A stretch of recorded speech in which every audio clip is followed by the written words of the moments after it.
It starts with a field trip. Not a dramatic one. Not the kind with a thunderstorm and a prophecy, and someone in a robe telling you your destiny. Just a bus, a permission slip your aunt signed without reading, and a natural history museum that your class is visiting because someone in the school district believes strongly in experiential learning and moderately in adequate supervision. You are 16. You are unremarkable by most measurable standards. You are thinking about lunch. Then a spider bites you. Not a dramatic spider. Not glowing. Not the size of a hand. Not accompanied by music. Just a spider. Small, reddish, apparently irritated by the presence of a teenager who wandered slightly off the approved tour path to look at something more interesting. You say, ow. You look at your hand. You get back on the bus. This is, somehow, how it starts. Level 1. The morning after. You wake up and your alarm clock is in the ceiling. Not thrown at the ceiling. Not taped to the ceiling. Stuck to the ceiling with your hand, because apparently overnight, you have developed the ability to adhere to surfaces with the specific commitment of someone who has been doing it their whole life. You hang there for a moment, processing. You are upside down. Your alarm is going off 6 inches from your face. You are late for school. These are your immediate problems in ascending order of logistical difficulty, because getting down from the ceiling turns out to require a specific intentionality that nobody has briefed you on. You fall on the floor. Your aunt calls through the door to ask if you're okay. You say yes, just dropped something. This is the first of what will become a very long series of technically accurate statements. Level 2. The discovery period. The powers arrive in no particular order and with no accompanying instruction manual, which is an oversight you feel strongly about in retrospect. The strength appears first, or rather, you notice it first, when you shake someone's hand in homeroom and their expression suggests you've applied more pressure than the social context called for. You apologize. You spend the rest of the day touching things with the careful attention of someone diffusing a device, which is not a sustainable long-term strategy, but gets you through Tuesday. The wall crawling you practice at home, in your room, at night, with the door locked, which your aunt interprets as normal teenage behavior and which is correct in every way except the one that matters. The spider sense arrives like a radio station you didn't know you could receive. A persistent, directional wrongness that precedes bad things by approximately 2 seconds, which sounds insufficient and turns out to be, in practice, quite a lot of time. 2 seconds is enough to move. 2 seconds is enough to not be where the bad thing lands. 2 seconds is occasionally enough to make an excellent, completely unverifiable excuse about why you happen to not be standing there. The web shooters you build yourself, which is either the most impressive part of this entire situation or the most telling detail about who you were before the spider, depending on your perspective. You are 16, grieving, occasionally struggling to make rent for your aunt, and your response to acquiring supernatural abilities is to immediately begin an engineering project. This will turn out to be load-bearing character information. Level 3. The suit problem. You need a suit. This seems straightforward until you begin the process of acquiring one, at which point it becomes clear that superhero costuming is a logistical challenge that the movies have significantly undersold. You are a teenager with a part-time job and a sewing machine your aunt uses for curtains. The first suit looks like something produced by a person who learned what spiders look like from a description rather than visual reference. You wear it anyway. Fighting crime in a suit that looks like this turns out to be humbling in a way that the spider bite, the ceiling incident, and the general upheaval of your entire physical existence somehow wasn't.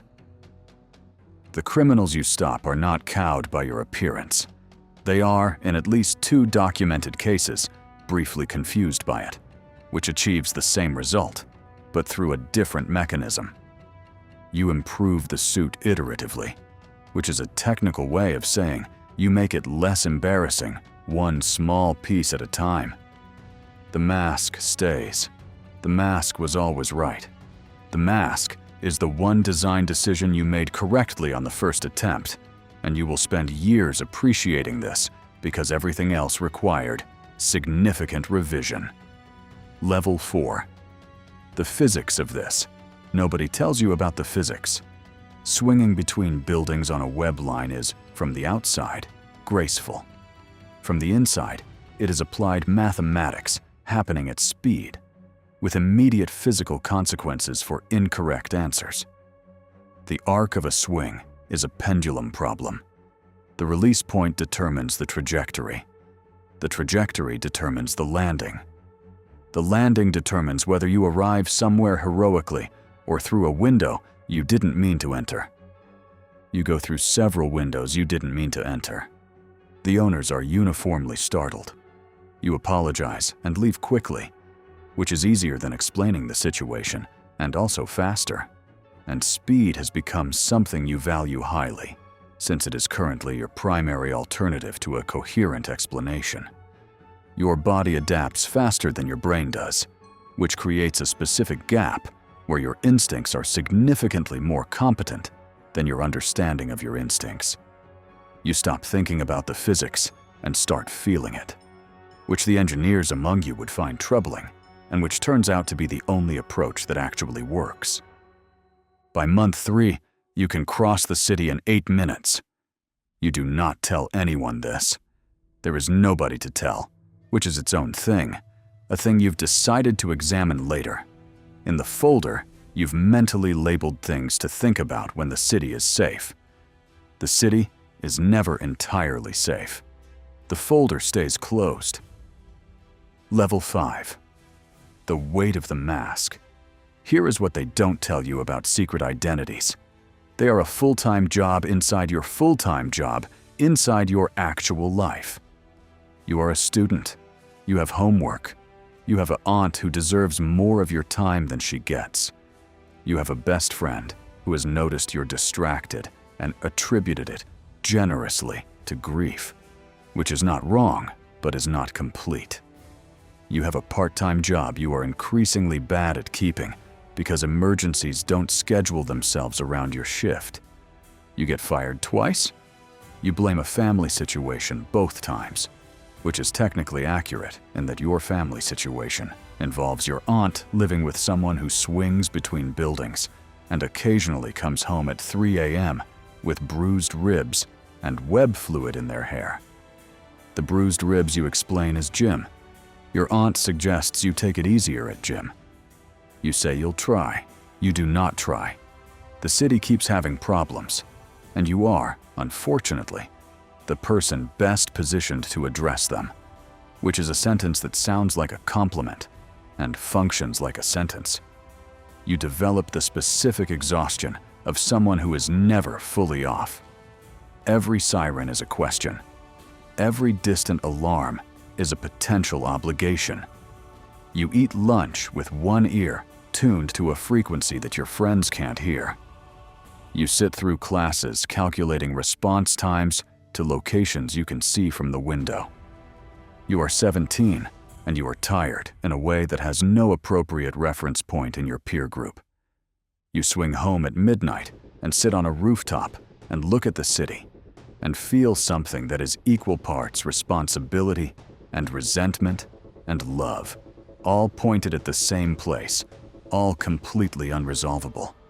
Then someone below needs help. You put the mask on. Level 6, the losses. The thing about having the power to help everyone is that it comes with the math. You can be in one place at a time, always, forever, regardless of the suit and the webs and the spider sense and the everything. One place. And the city is large, and the problems are many, and the math, when you do it honestly, never comes out even. You save someone on a Tuesday and find out on Wednesday that someone else needed you on Tuesday and you were somewhere else. You carry this. It is not a weight you can put down, and it is not one you should. Because the day you stop carrying it is the day you start making peace with it. And you've decided, quietly, in the way you decide things that matter most, that you will never make peace with it. This sounds unsustainable. It is, a little. It is also, you've come to understand, the point. The weight is what makes the choice meaningful. Anyone can help when it's convenient. The mask goes on when it isn't. When you're tired, when you're late, when your ribs still hurt from last Tuesday, and Wednesday is already asking something of you. You lose people you couldn't save. You save people you almost lost. Both stay with you with equal fidelity, which is either how it should work or a design flaw in your particular psychology, and you've stopped trying to determine which. Level 7. The ongoing thing. You are not done. This is the part of the story nobody tells cleanly, because it doesn't end. There's no final boss, no resolution, no moment where the city decides it's sufficiently safe and releases you from the obligation. You don't get a graduation ceremony from being Spider-Man. You just keep being Spider-Man, which means you keep doing the math, keep carrying the weight, keep swinging through a city that mostly doesn't know your name and occasionally throws things at you. The things they throw vary. You've gotten good at dodging. You've gotten good at a lot of things, incrementally, in the way you get good at anything you do every day for years. The swing is cleaner. The landing is quieter. The spider sense has become a language you speak fluently rather than a signal you have to translate. You've even, after significant revision, solved the suit. What you haven't solved is the rest of it. The identity split, the exhaustion, the math that never comes out even, the folder full of things to think about when the city is safe. You've stopped expecting to solve those things. You've started thinking of them as the cost of the other things. The swing at sunset over a city that doesn't know you're there. The moment when something that was about to go very wrong doesn't. The specific, uncomplicated satisfaction of a problem that has a physical solution and a person capable of applying it. The spider bit you on a Tuesday. You didn't ask for any of this. You'd do it again. Not because it's glorious. Not because of the suit or the swing or the things people say when they don't know who's behind the mask.